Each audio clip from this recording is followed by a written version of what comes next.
नमस्कार, आप देख रहे हैं आई इंडिया और मैं हूं डॉक्टर पंकज सिंह गौर। और आपको बता दें कि सीतापुर में बाढ़ से निपटने के लिए, बाढ़ से राहत के लिए बांध बनवाए जाने का मामला हाई कोर्ट की लखनऊ खंडपीठ में पहुंचा हुआ है और इस मामले को जनहित याचिका के जरिए डाला गया है। और आपको बता दें, बिस्वा तहसील इलाके की नकैला गांव के ईरापुर नकैला गांव के रहने वाले हैं ब्रजमोहन राजवंशी, जिन्होंने एक जनहित याचिका दायर की थी और इस मामले में हाई कोर्ट की ओर से डायरेक्शन आए हैं जिला प्रशासन के लिए। तो पूरा क्या मामला है, इस मामले की जो पैरवी की है वो हाई कोर्ट के अधिवक्ता मोहम्मद कुमैल हैदर साहब इस समय आई इंडिया से जुड़ चुके हैं। तो पहले तो आपका बहुत बहुत स्वागत है हैदर साहब। बहुत बहुत शुक्रिया, नमस्कार। मेरा पहला सवाल ये है कि सीतापुर जो बाढ़ और कटान से प्रभावित है काफ़ी एरिया, दरअसल नेपाल से लाखों क्यूसेक पानी हर साल छोड़ा जाता है, उसके बाद इलाके में तबाही मचती है। इसको लेकर जो जनहित याचिका दायर हुई तो उसमें हाई कोर्ट की ओर से क्या कुछ आया है निकल के? जी, देखिए, इसमें 21 तारीख को ये मैटर लगा था लखनऊ बेंच में और इसमें जो हमारा सबसे बड़ा जो विषय था, जो कंसर्न था, वो ये था कि लगातार हर साल जो है बाढ़ का पानी वहाँ पे दरें उसकी बढ़ रही थी। जैसा आपने बताया कि नेपाल का पानी छोड़ा जाता है, तो जिससे तमाम गांव वासियों की कटान होती थी, उनकी ज़मीनों का नुकसान, उनके पशु पक्षियों का नुकसान और हेल्थ की जो है दिक्कतें होती थी। वहाँ पे मेडिकल का कुछ इंतज़ाम नहीं रहता था या फिर उनका कट जाता था ट्रांसपोर्टेशन सिस्टम। तो उसको लेकर के जब हाईकोर्ट के समक्ष हम लोग पेश हुए तो जस्टिस अताउर रहमान मसूदी और जस्टिस ओम प्रकाश की बेंच ने उसमें निर्देश दिए हैं जो लोकल अथॉरिटीज़ हैं, जैसे कि जिलाधिकारी, एसडीओ हैं बिस्वा के, लहरपुर के, और जो इरिगेशन डिपार्टमेंट है यानी सिंचाई विभाग, और जो आपका फ्लड डिवीजन है यानी बाढ़ को नियंत्रण करने के लिए जिसकी जिम्मेदारी तय की जाती है, उन सभी से उन्होंने इंस्ट्रक्शंस मांगे हैं कि आखिर किस तरीके से जो हमारी प्ली है कि यहाँ वहाँ पे बाढ़ को ख़त्म करने के लिए या नियंत्रण करने के लिए पक्के बांध का कंस्ट्रक्शन किया जाए या सीमेंटेड एम्बैंकमेंट का वहाँ पे बनाने का आदेश दिया जाए, या तो वो करें, या फिर अगर वो नहीं हो सकता है तो कोई ऐसा अल्टरनेटिव रास्ता निकालें जिससे इस तरीके की जो बाढ़ वहां पे आ रही है, हर साल अगर आप देखेंगे मीडिया रिपोर्ट में हर साल वो बाढ़ लगातार वहां पे आती है,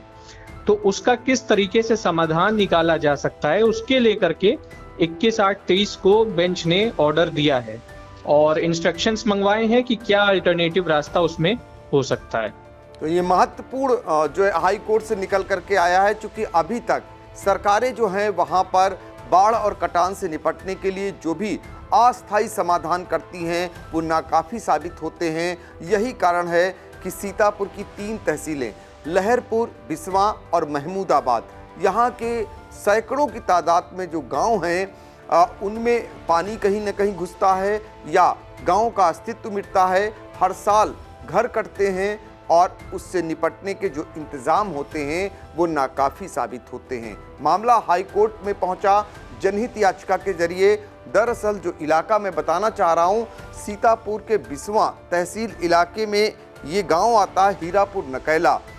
यहाँ पर आपको बताएं कि उल्ल नदी पड़ती है और उल्ल नदी के करीब 5 किलोमीटर का जो एरिया है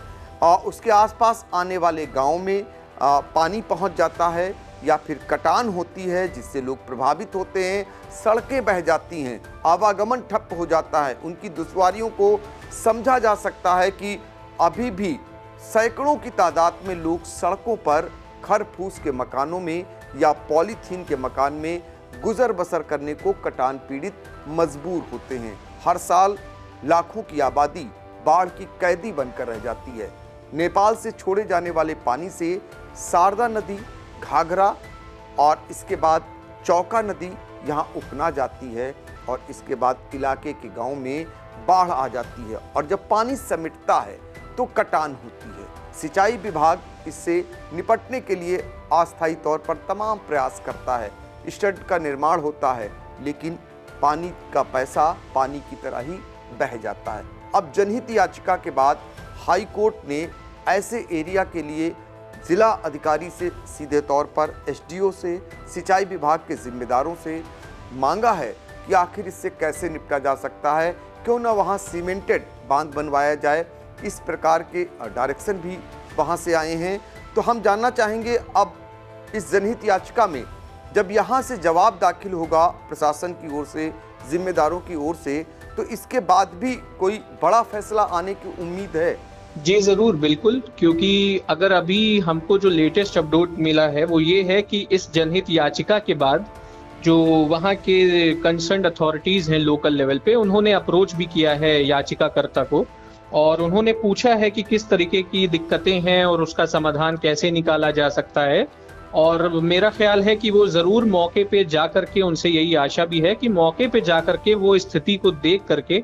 एक निष्कर्ष निकालेंगे और फिर अपना जवाब या इंस्ट्रक्शन जो उन्हें हाई कोर्ट में देना है वो उसको देंगे। तो इसमें इशू एक सबसे बड़ा ये आएगा कि ज़रूर, क्योंकि एक तो ये ऐसा बड़ा मुद्दा है कि जिसको जो वहाँ के पीड़ित लोग हैं उनको भी समझना बहुत ज़रूरी होता है कि जान तो सब रहे हैं कि दिक्कतें हैं, लेकिन दिक्कतों का समाधान नहीं हो पा रहा था। तो इसीलिए ये बहुत ज़रूरी था कि अब हमको आखिर कोर्ट का जो है सहारा ले करके वहाँ पे उनका इन्वॉल्वमेंट करवाना पड़ा और अभी जो निर्देश वहाँ से दिए जाएंगे, कोर्ट उसमें ज़रूर कुछ अहम फैसला देगा जिससे लाखों लोगों का जो है समाधान निकलने की आशा है। इसमें एक और महत्वपूर्ण बात है जो हम जोड़ना चाहेंगे कि एक सबसे ज़रूरी जो हमारी प्रेयर थी वो उसमें ये थी कि वो फैमिलीज़ को आइडेंटिफाई किया जाए या उन घरों को आइडेंटिफाई किया जाए कि जिनके नुकसानात हुए हैं ज़मीन के, पशुओं के, ताकि उनको मुआवजा दिया जा सके। क्योंकि अगर संविधान की आप भाषा पढ़ें तो उसमें जो आर्टिकल 300A कहता है वो राइट टू प्रॉपर्टी की बात कहता है, यानी ज़मीन का अधिकार। तो भले वो मौलिक अधिकार नहीं है लेकिन उसकी काफ़ी महत्वता है। और हमारे जो केसेस रहे हैं, सुप्रीम कोर्ट ने उसको बार बार कहा है। विद्या देवी versus state of Himachal Pradesh का एक जजमेंट था जिसमें उन्होंने कहा था कि भाई ये जो जमीन खोती है बाढ़ से या भूकंप से या किसी भी नेचुरल त्रासदी से, अगर सरकार उसकी तैयारी के लिए प्रिपेयर्ड नहीं है, उसकी तैयारी नहीं है, उसकी वजह से अगर वो जमीन खो रही है तो उसको ऐसे माना जाएगा कि वो पैसिव लॉस ऑफ लैंड हुआ, यानी उस जिम्मेदारी, उस जमीन के खोने की जिम्मेदारी सरकारी होगी। तो ये एक इम्पॉर्टेंट एस्पेक्ट हमने हाई कोर्ट में अपनी जो याचिका है उसमें ले करके आए हैं। और अपार्ट फ्रॉम जो हम इसमें नियंत्रण चाहते हैं, बाढ़ का, लोगों के समाधान चाहते हैं, हम ये भी चाहते हैं कि स्टेट उन घरों को खासकर पहचाने कि जिनके घरों में ये दिक्कतें होती हैं कि वो कच्चे घर बनाते हैं, पक्के घर बनाते हैं और उसके बाद वो घर डूब जाते हैं, तो उनको या तो मुआवजा दिया जाए या फिर उनको कोई री अलॉट की जाए वो जमीन जहाँ पे वो कायदे से अपना जीवन यापन कर सकें। और एक और हमारी जो मांग है उसमें ये है कि जो वहाँ की मेडिकल फैसिलिटीज हैं, अस्पताल जो वहाँ के लोकल लेवल के हैं, वो भी बाढ़ से, क्योंकि जब बाढ़ आती है तो वो भी डूब जाते हैं, तो हमारे लिए वहाँ पे कुछ ऐसे कम्युनिटी सेंटर्स हों हेल्थ के, ताकि वहाँ पे बाढ़ का असर ना पड़ जाए और इन लोगों का जो है मेडिकल तौर पे इनका इलाज किया जा सके जब भी कोई त्रासदी बाढ़ की वजह से अगर आती है तो। बिल्कुल। तो लोगों की जो जिंदगी में जो दिक्कतें आती हैं, उन दिक्कतों को लेकर एक जनहित याचिका, ये खासकर जो बाढ़ पीड़ित हैं, कटान पीड़ित हैं, उनकी ओर से दाखिल की गई थी और ये लखनऊ बेंच जो है हाई कोर्ट की, वहाँ सुनवाई हुई है। और आपको बता दें कि हाई कोर्ट के अधिवक्ता मोहम्मद कुमैल हैदर साहब जो हमें लगातार बता रहे हैं कि उस जनहित याचिका पर जो जिला प्रशासन के लिए जिला अधिकारी, एसडीओ और सिंचाई विभाग के अधिकारियों को जो निर्देश आए हैं, वहां से जो आदेश आया है, उसको लेकर वो साझा कर रहे हैं जानकारी। दरअसल बाढ़ प्रभावित इलाका सीतापुर का आधी आबादी तो नहीं कहेंगे, लेकिन आधी आबादी से अगर 40% की आबादी को लाते हैं तो सीतापुर का ऐसा तमाम इलाका है जो बाढ़ और कटान से प्रभावित है सीधे तौर पर। हमने आपको बताया कि बनबसा, गिरजा और शारदा बैराजों से जो पानी छोड़ा जाता है, उसके बाद जो तबाही सीतापुर में आती है, ये लंबे समय से तबाही आ रही है और अब आलम ये हो गया है कि नदी 9 से 10 किलोमीटर अंदर की तरफ आ चुकी है, यानी सीतापुर की तरफ कटान करती हुई पहुंच चुकी है। और बहुत सारे सीतापुर वासी नदी के उस पार, उनकी खेती भी पहुंच चुकी है, उनके कुछ आसियाने भी उधर पहुंच चुके हैं। तो ये मंजर हर साल होता है। 3 से 4 माह लोग इसमें प्रभावित होते हैं और यहाँ पर फसल भी नदी में समा जाती है, ज़मीन भी नदी में समा जाती है, पशुओं के सामने भी दिक्कत पैदा होती है। जैसा कि बताया अख्तर साहब ने कि कैसे इलाज के लिए लोगों को दिक्कत होती है उस समय, उनको भी ध्यान रखा गया है। तो ये जानना चाहेंगे मोहम्मद कुमैल हैदर साहब कि हाई कोर्ट के कोई टाइम बाउंड किया है इस जवाब के लिए, टाइम बाउंडेशन किया है, या सिर्फ यही कहा है कि आप उधर से जवाब भेजें उसके बाद अगला आदेश आएगा? इसमें टाइम बाउंड इस तरीके से किया है कि कोई एक एग्जैक्ट डेट तो फिक्स नहीं की गई है तारीख, लेकिन सितंबर के आखिरी हफ्ते में कोर्ट का ये आदेश था कि सितंबर के आखिरी हफ्ते में इस केस को एज फ्रेश लगाया जाए ताकि प्रायोरिटी बेसिस पे इसको जो है सुना जाए और जो भी इंस्ट्रक्शंस आते हैं उस पर आगे कार्रवाई करके एक निष्कर्ष और पक्के और मजबूत नतीजे पे पहुंचा जा सके। तो सितंबर की आखिरी हफ्ते में आने की उम्मीद है ये केस हाई कोर्ट में। बिल्कुल, तो महत्वपूर्ण फैसला आ सकता है हाई कोर्ट से, चूंकि सरकारों की तरफ वहां के बासिंदों ने तमाम आस लगाई, लेकिन अभी तक लोगों को वो आस पूरी लोगों की नहीं हुई, तो कोर्ट का दरवाज़ा खटखटाया और हाई कोर्ट अब ऐसे मामले में निश्चित तौर पर कोई ऐसा आदेश जरूर करेगा। ये उम्मीद है लोगों को कि जो बाढ़ पीड़ित हैं, कटान पीड़ित हैं, उनके लिए बड़ी राहत लेकर आएगा। आप भी उम्मीद करते हैं कि कोई ऐसा फैसला आएगा जिससे बाढ़ और कटान पीड़ितों के लिए एक बड़ी राहत मिलेगी और एक नजीर बनेगा? बिल्कुल बिल्कुल, ये इसमें कोई दो राय नहीं है। और इसी आस के साथ ये जो लोकल लोग आए हैं, ब्रजमोहन और उनके ग्रामवासी, ये पहली बात तो बहुत ही बहादुर कदम है, क्योंकि एक तो ये सरकार से हम मांग जो करते हैं लोकल लेवल पे, तो ये ग्रामवासी सिर्फ किसान हैं, ये कोई बहुत बड़े उद्योगपति नहीं है कि जिनकी मांगों को फौरन सुन लिया जाए एक तहरीर पे।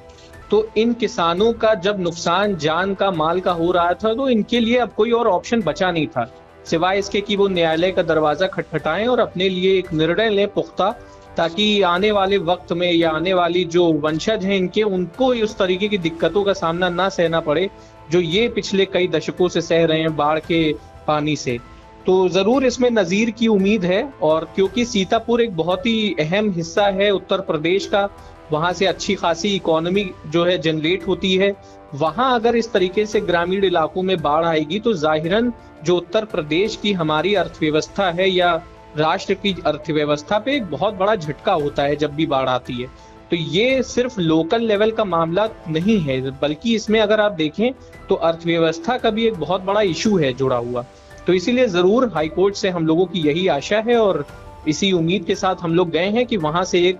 मजबूत प्रेसिडेंट जो है जारी किया जाए, एक नजीर जारी की जाए, जिससे तमाम हिंदुस्तान में इस तरीके के इलाकों में जहां बाढ़ का पानी से त्रासदी मचती है उस पे जो है कुछ बेहतर सॉल्यूशंस निकल के आए और एक बात बने, एक डिस्कशन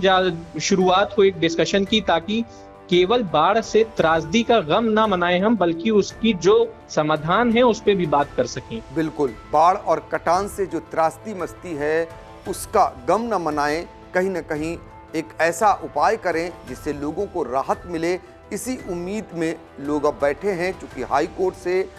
इस मामले में आगे चलकर सुनवाई होनी है। एक उम्मीद लोगों को बंध गई है। हाई कोर्ट ने इस मामले में निर्देश भी जारी कर दिए हैं और जिसकी जानकारी उच्च न्यायालय के न्याय जो हमारे साथ अधिवक्ता थे मोहम्मद कुमैल हैदर साहब, जो आई इंडिया से साझा कर रहे थे। आपका बहुत बहुत धन्यवाद। बहुत बहुत शुक्रिया, आपने प्रोग्राम में बुलाने के लिए बहुत बहुत शुक्रिया।